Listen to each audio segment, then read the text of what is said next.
జై తెలంగాణ, జై తెలంగాణ. కేసీఆర్ గారి నాయకత్వం. జోహార్ తెలంగాణ మరి వీరులారా, జోహార్ తెలంగాణ మరి వీరులారా. ధన్యవాదాలు. ఇక మీరందరూ దయచేసి తనకి వెనకాల ఎవరు డిస్టర్బ్ చేయొద్దు ప్లీజ్. డయాస్ మీద అది కూడా తీసేయండి, పోడియం కూడా తీసేయండి. Thank you. గౌరవనీయులు, ఈనాటి ఈ ఆత్మీయ సమ్మేళన కార్యక్రమానికి ముఖ్య అతిథిగా విచ్చేసిన మన తెలంగాణ ఉద్యమ రథసారథి, టీఆర్ఎస్ పార్టీ బీఆర్ఎస్ పార్టీగా మారిన తర్వాత మొట్టమొదటిసారిగా ఈ రాష్ట్రంలో ప్రధాన ప్రతిపక్ష పాత్ర పోషిస్తూ, అలాగే అసెంబ్లీలో కూడా ప్రధాన ప్రతిపక్ష పాత్ర పోషిస్తున్న సమయంలో డిప్యూటీ ఫ్లోర్ లీడర్గా నియమితులై ప్రజా సమస్యలు, అలాగే తెలంగాణ రాష్ట్రంలో కాంగ్రెస్ ప్రభుత్వం చేస్తున్న దమనకాండ, అవినీతి పరిపాలన మీద నిత్యం నిప్పులు జరుగుతూ మనందరికీ స్ఫూర్తిదాయులైన అన్న మాజీ మంత్రివర్యులు తన్నీరు హరీష్ రావు గారు నా ఆహ్వానం మీదకి ఈరోజు ఈ కార్యక్రమానికి వచ్చినందుకు వారికి మనస్ఫూర్తిగా నేను ఈ సందర్భంగా ధన్యవాదాలు తెలియజేస్తా ఉన్నా.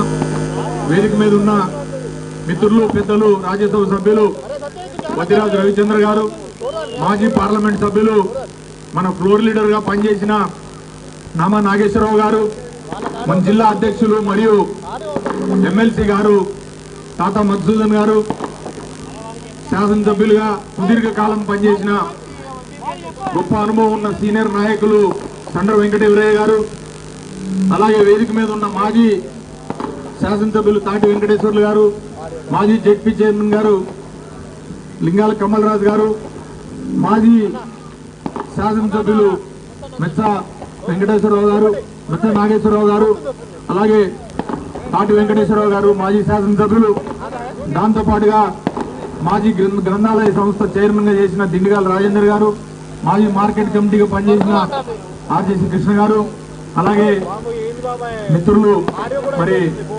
డిసిసిబి మాజీ చైర్మన్ గా పనిచేసిన కూరాకుల నాగభూషయ్య గారు, వెంకటరమణ గారు, రాకేష్ రెడ్డి గారు, అలాగే మా ఇల్లందు నుంచి మరి నియోజకవర్గానికి మరి మా చెల్లెమ్మ రాకపోయినా కూడా మరి హరిసింగ్ గారిని పంపించారు, ధనసింగ్ గారిని పంపించారు. Thank you. మంజుల గారు, వేదిక మీద ఉన్న అనేక మంది ప్రజాప్రతినిధులు, ఇక్కడ పనిచేస్తున్న కార్పొరేటర్స్, అలాగే వివిధ ప్రాంతాల్లో మున్సిపాలిటీల నుంచి అక్కడి నుంచి వచ్చిన మరి ప్రజాప్రతినిధులు, అలాగే జిల్లా వ్యాప్తంగా కేసీఆర్ అభిమానులు ఎవరైతే ఉన్నారో వాళ్ళందరూ కూడా మరి పెద్ద ఎత్తున ఈ ఆత్మీయ సమ్మేళనానికి విచ్చేసిన సందర్భంగా వారికి, వేదిక మీద ఉన్న మా ఖమ్మం నియోజకవర్గానికి సంబంధించిన నాయకులు, ముఖ్యంగా మా టౌన్ పార్టీ అధ్యక్షులు పగడాల నాగరాజు గారు, అలాగే మండల పార్టీ అధ్యక్షులు వీరు నాయక్ గారు, మా ఫ్లోర్ లీడర్ గారు కర్ణాటక కృష్ణ గారు, డిప్యూటీ ఫ్లోర్ లీడర్ గారు మక్బూల్ గారు, మిగతా కార్పొరేటర్స్ అందరికి కూడా దయచేసి ఇంకెవరైనా, అలాగే నేను మాజీ పార్లమెంట్ సభ్యులు మన ఫ్లోర్ లీడర్ గా పనిచేసిన నామా నాగేశ్వరరావు గారు ప్రత్యేకంగా ప్రస్తావించిన వారు కూడా మరి నా రిక్వెస్ట్ మీద ఈ కార్యక్రమానికి వచ్చారు.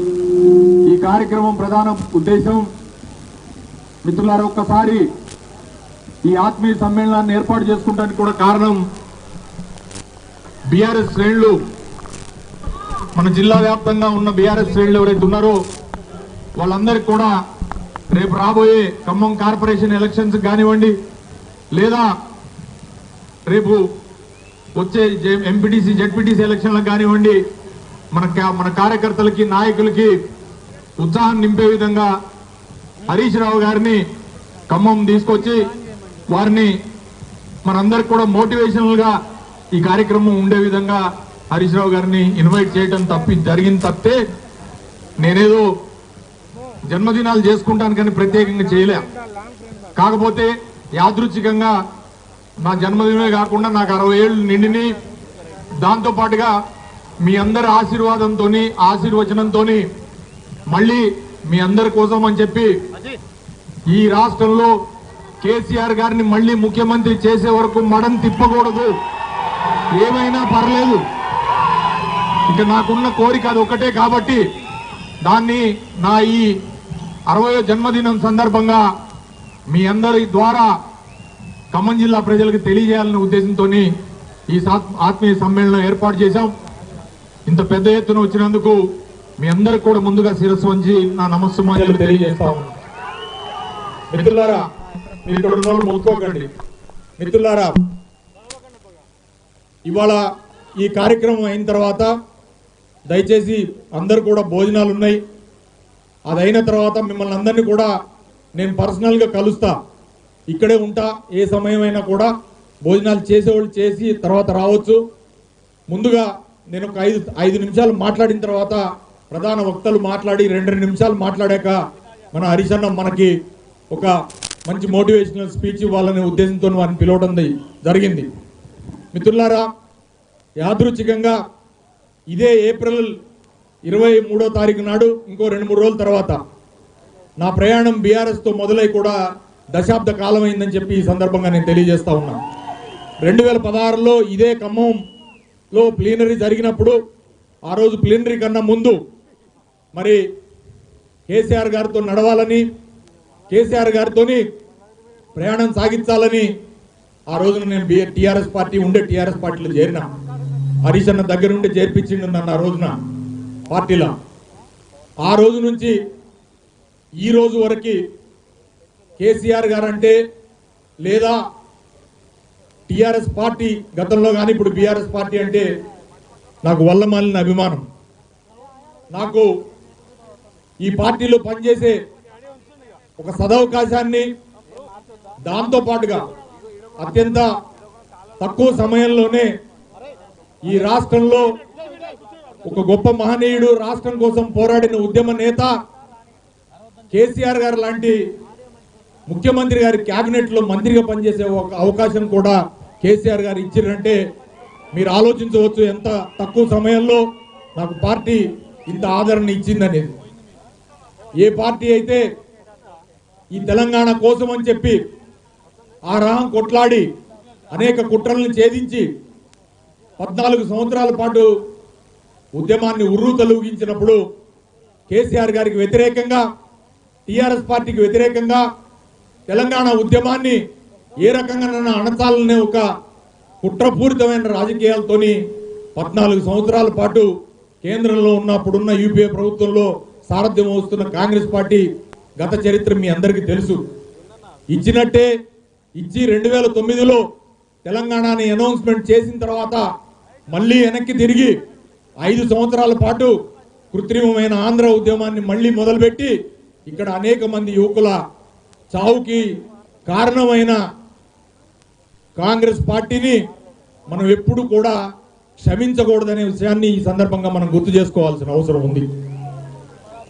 తెలంగాణ ఆకాంక్షల కోసం తమ ప్రాణాలని బలిదానం చేసిన ఆ యువకులు ఒంటి మీద పెట్రోల్ పోసుకొని, కిరోసిన్ పోసుకొని లేదా ఉరికొయ్యలకు ఎలాడిన ఆ అమరవీరుల యొక్క గొప్ప త్యాగాల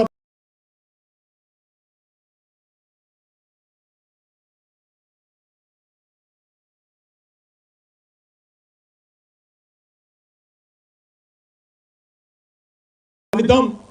దానికి అంతిమంగా కేసీఆర్ గారు ఇదే ఖమ్మం గడ్డ మీద మన హాస్పిటల్, గవర్నమెంట్ హాస్పిటల్లో ఆయన్ని ఇక్కడ మరి అరెస్ట్ చేస్తే ఆయన మొదలుపెట్టిన కేసీఆర్ దీక్షతోనే తెలంగాణ రాష్ట్రం సిద్ధించింది అనే విషయాన్ని ఈ సందర్భంగా నేను తెలియజేస్తా ఉన్నాను.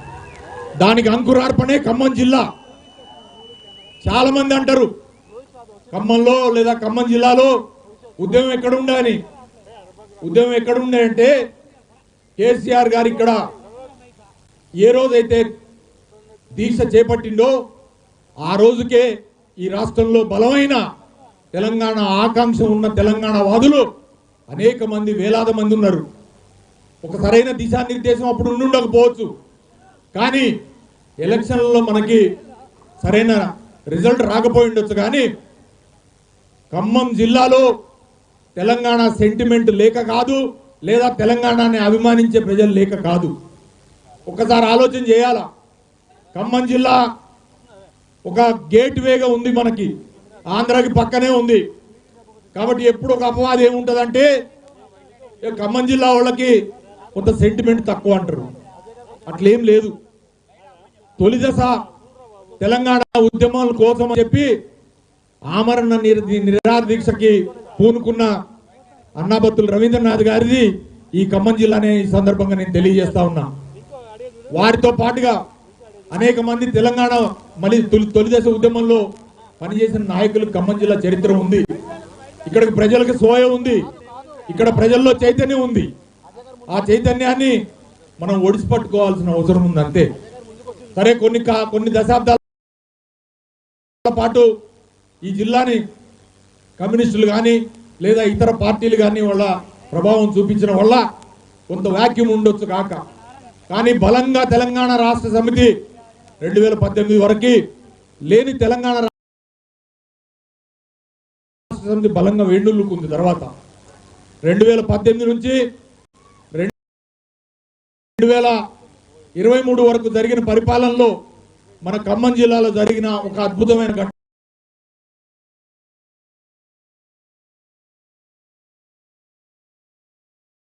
సీతారామ ప్రాజెక్టు. మా మిత్రులారా, సీతారామ ప్రాజెక్టు కోసమని కేసీఆర్ గారు తన మస్తిష్కాన్ని కరిగించి మరి ఈ ఉమ్మడి ఖమ్మం జిల్లాకి గోదావరి నీళ్లు పారించాలని చెప్పి ఒక అద్భుతమైన ప్రాజెక్టుని స్టార్ట్ చేయడం జరిగింది. అలాంటి కేసీఆర్ గారిని దాంతో పాటుగా నేను అభివృద్ధి, సంక్షేమం ఆ విషయాలు డీటెయిల్స్లోకి వెళ్ళను, కానీ ఖమ్మం జిల్లాతో పాటుగా ఖమ్మం హెడ్ క్వార్టర్స్ ని ఒక బంగారు తునకగా తయారు చేయడానికి కేసీఆర్ గారు ఇచ్చిన ప్రోత్సాహం ఏదైతే ఉందో తపనబడిన గుర్తుంది.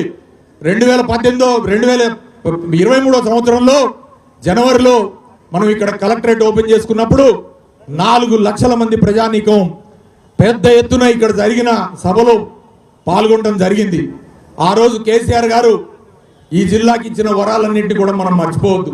ఒక మెడికల్ కాలేజ్ కానీ, ఒక ఇంజనీరింగ్ కాలేజ్ కానీ, ఇప్పుడు ఖమ్మంలో నిర్మాణం అవుతున్న సస్పెన్షన్ బ్రిడ్జ్లు కానీ, మున్నేరికి రిటైనింగ్ వాల్స్ లాంటివి కానీ, ఇది ఒక ఖమ్మం గురించి కాదు మిత్రులారా, అన్ని నియోజకవర్గాలకు కూడా ప్రాతినిధ్యం ఉందా లేదా అని చూడలే, అది ఎవరి పార్టీ అని చూడలే.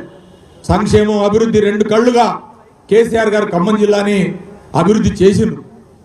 దురదృష్టవశాత్తు ఎందుకు వస్తున్నాయో తెలియదు, కానీ మరి ఖమ్మం జిల్లా ఫలితాలు మనకు కొంత ప్రతికూలంగా వస్తున్నాయి. సరే, దాన్ని మనం అవగతం చేసుకోవాల్సిన అవసరం ఉంది, ఐక్యంగా ముందుకు పోవాల్సిన అవసరం ఉంది. మనం అందరం ఐక్యతతోని ఈ పార్టీని ముందుకు తీసుకుపోయి మళ్ళీ 2028లో జరిగే ఎన్నికల్లో కేసీఆర్ గారిని మళ్ళీ ముఖ్య